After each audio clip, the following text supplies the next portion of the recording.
Thomas Hjortsø, the expensive flight in Hjortsø about the Jews' flight to Sweden in 1943.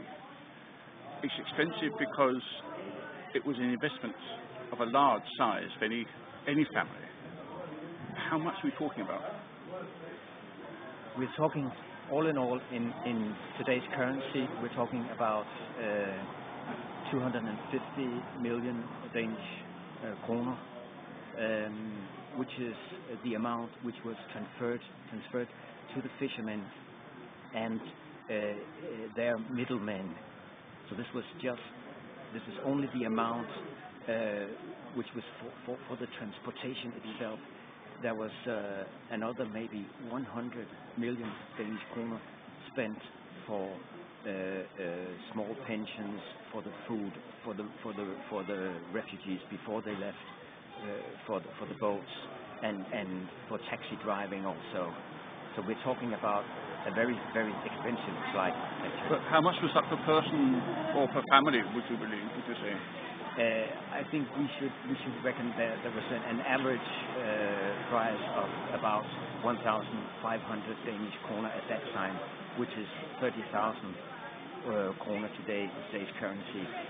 But the amount should also be seen in another way, in how much a fisherman could earn.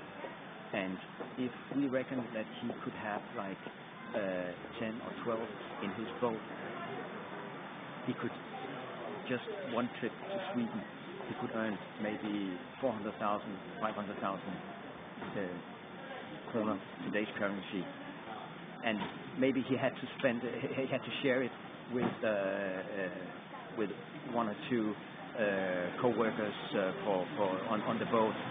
But some days in the beginning of the escape, the flight in October 1943, there was like 3 trips a day could be made, like for instance from Snekkersten, just south of Elsinore, 3 trips a day to Sweden.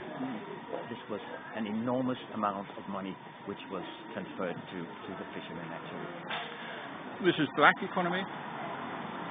It was primarily black economy, because we know from 2 municipalities that the tax authorities tried to get hold of the money. Actually, the taxmen, they were working very hard, even during the war, to try to tax the money, and we know this from the archives. And actually, the tax authorities, they fought with the fishermen up to the mid 1950s to get tax from some of this money, but often the fishermen actually won that fight, because it was difficult to find out how much they actually earned, because it was all black. And we also know that probably most of the money, they were spent very fast after 1943, because in 45 we had the currency exchange where new money were printed in order to get hold of all the illegal money. And probably the more wiser of the fishermen, they put the money in a new boat, and even some of them put their money in maybe in a new house. We have from the rumors, even today, we have houses in Gilleleje and in other fishing villages along the coast. We have rumors of these Jew houses, as they're called in the common languages, Jew houses or Jew villas.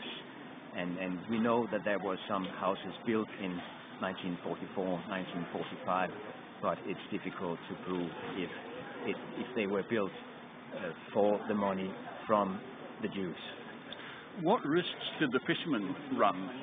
Did they risk losing their boats? Afterwards, we could see that the worst thing that happened to a group of fishermen was they were taken to prison for about a week, and they lost their boats in this week. but they had their boats. They were returned to them by the Germans. So, I mean, afterwards, it's easy to see the risk was not very big. The question is, how did the fishermen feel the risk? And probably they felt like the first time they sailed to Sweden with Jews, they felt that the risk was quite substantial. But my whole idea is that when you travel in a dangerous zone, you are in risk the first time you travel, but already the second time you do like the same stretch, you would know that this is not very dangerous. And we know from reports from that time that the German marine boats, they were actually not interested in capturing any of the Jews. Why was that?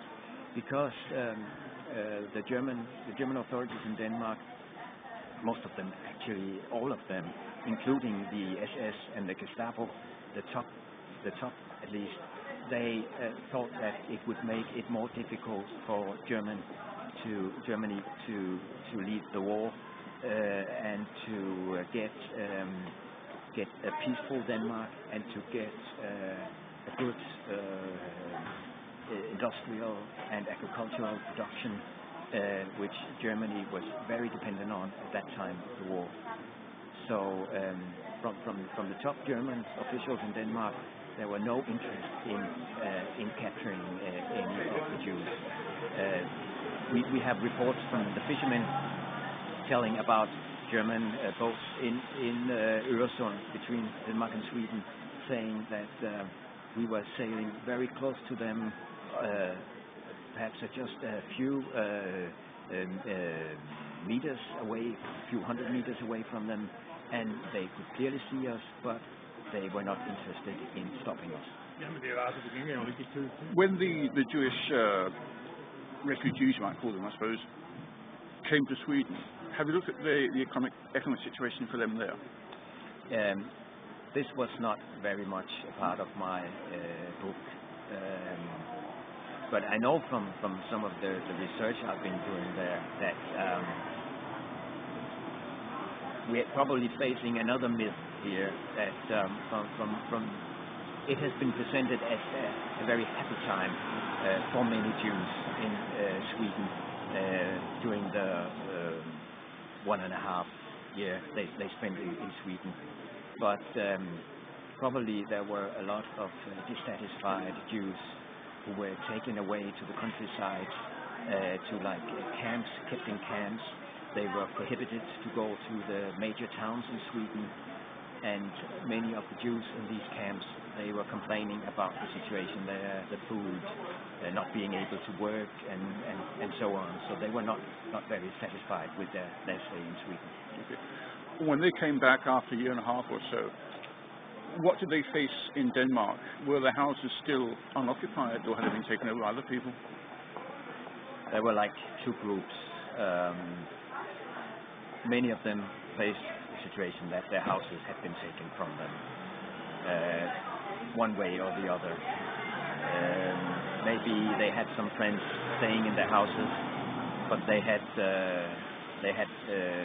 a new contract for the house or for the rented apartment, so they were not able to get their old houses back. Another situation was very much in the municipality of Copenhagen, where the municipality paid for the apartments, so they were left for 1.5 years with the rent paid every month, and they were taken very well care of, and they came back to their ordinary flats. But many Jews also faced a problem with returning to their jobs.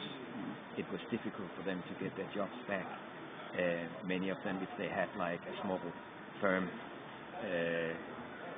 the people who had taken care of the firm had not done their job very well, so they had lost a lot of savings or lost a lot of capital in the company. Did any of the Jews get compensation from the Danish state, for example? Yes, we now know, this is something which has been forgotten actually for many years. We now know that there was a law made a few months after the end of the occupation that allowed Jews to claim back, for instance, the money they paid to go to Sweden.